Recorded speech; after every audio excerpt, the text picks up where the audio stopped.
Hey guys! Welcome to my vlog. In this video, isasama ko kayo ngayon kung saan ako namamasyal dito sa Nagoya.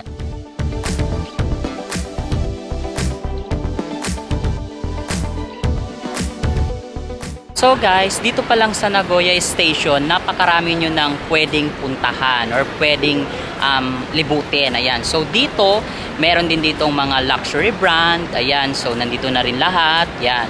And also, marami din mga kainan dito. Ayan. So nandito din halos lahat sa Nagoya Station. Okay, so hindi lang ito basta train station. So halos nandito na rin halos lahat sa Nagoya Station. Mga clothing lines, ayan. So halos nandito na talaga guys, promise. And guys, so nakalabas na tayo sa napaka-crowd na subway. Subtrain pala.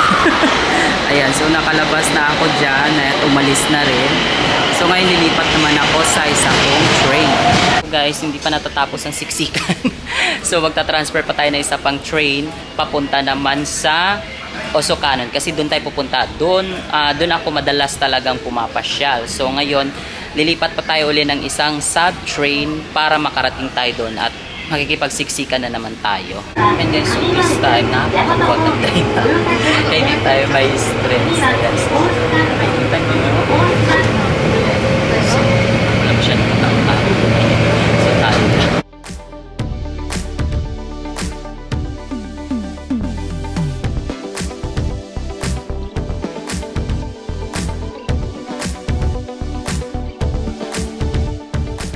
So ngayon guys, nandito na tayo sa Osocanon. Ayan. So nandito ako ngayon sa Bising Street dito sa Osocanon.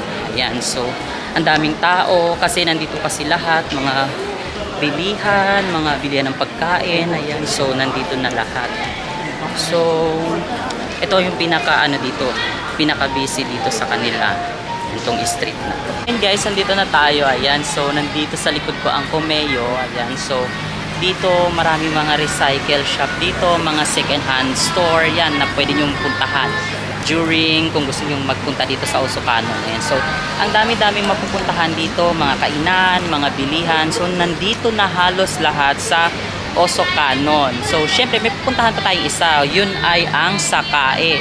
So basta dito sa Osocanon na yan, nandito na yung pinaka main store ng Comeo and meron ding brand of at saka yung lagi ko pinupuntahan ng mga recycle shop.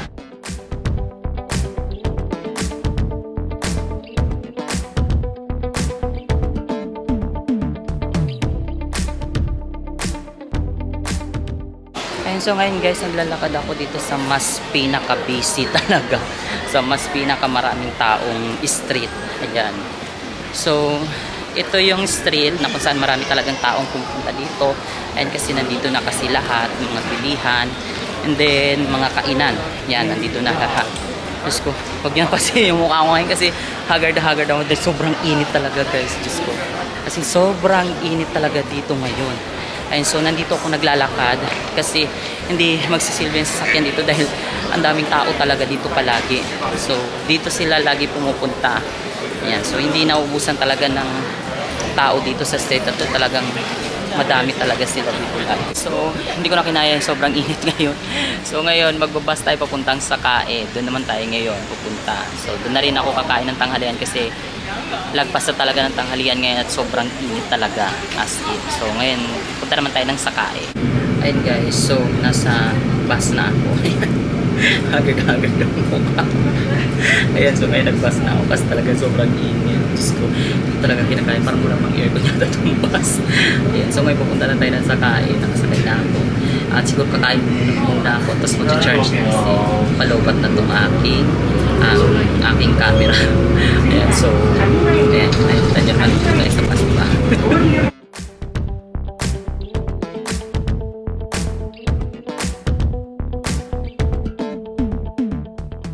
Stop over muna tayo sa ating favorite Starbucks kasi medyo nauuhaw na ako at gusto ko nang uminom na ako magpapahinga muna ako at magpa-charge din ako ng aking camera dahil kalobat na kasi siya And so ngayon guys, nandito na tayo sa Sakae. Ayan. So ganito naman dito sa Sakae, ganito kaganda dito sa Sakae. So nandito na lahat, mga luxury brand, ayan. So mga clothing line, nandito halos lahat sa Sakae. At napaka-busy din itong lugar na to. Sobrang dami din talaga ng taong pumupunta dito sa Sakae kasi halos nandito na lahat. At saka dito talagang pasyalan talaga ng lahat. So kaya napakaganda talaga dito, promise. So nandito na kasi talaga lahat. Ulit-ulit. Ayan, so nandito na basta lahat sa Sakae.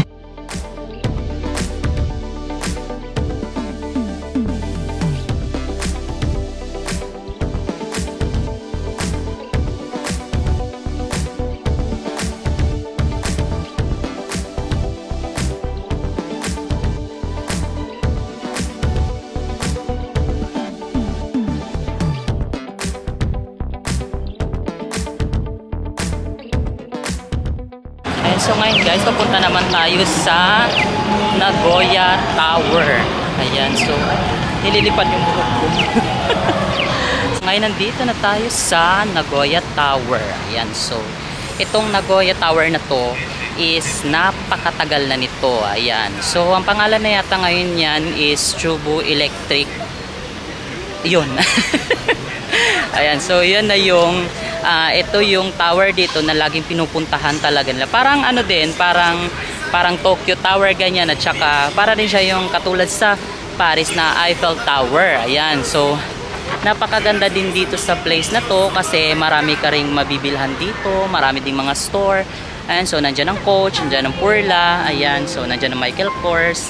So nandito din halos lahat. Syempre, kung gusto mo naman ng mga cafe, meron din sila dyan sa may mismong tower. Ayan, at saka nandyan na lahat mga kainan. Ayan, so dito halos naggagala talaga lahat. Ayan, so napakarami ding tao dito. Talagang maganda kasi. Sobrang ganda kasi talaga dito.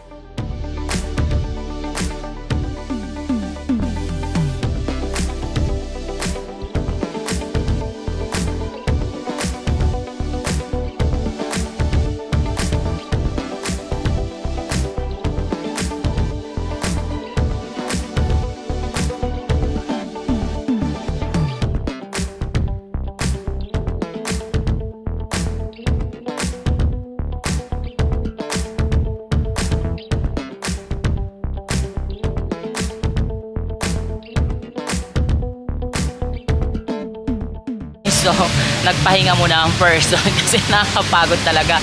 Kasi sa sobrang laki kasi ng mga pinuntahan natin ngayon, talaga puro lakaran lang din. Ayan. So, ang dami mapupuntahan dito sa Nagoya. Ayan. Ayan, alam nyo na kung saan ako nagtatanggal lang, kung saan ako pupunta pag nagtatanggal ako ng stress. Ayan. So, mag-ikot-ikot ka lang kahit huwag kang bumili. Kahit hindi mo naman kailangan bumili. Ayan. So, mag-ikot-ikot ka lang. Tignan mo mga side, ganyan, mag-relax. So, tatanggal lang talaga ang stress mo. So, dami pa naman na makikita mo magagandang place dito sa Nagoya. Ayan.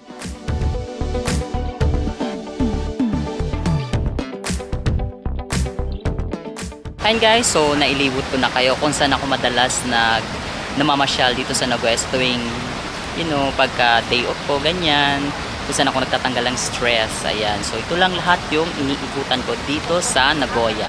Thank you so much for watching these videos guys, at sana nag-enjoy kayo sa ating nakakalokang video.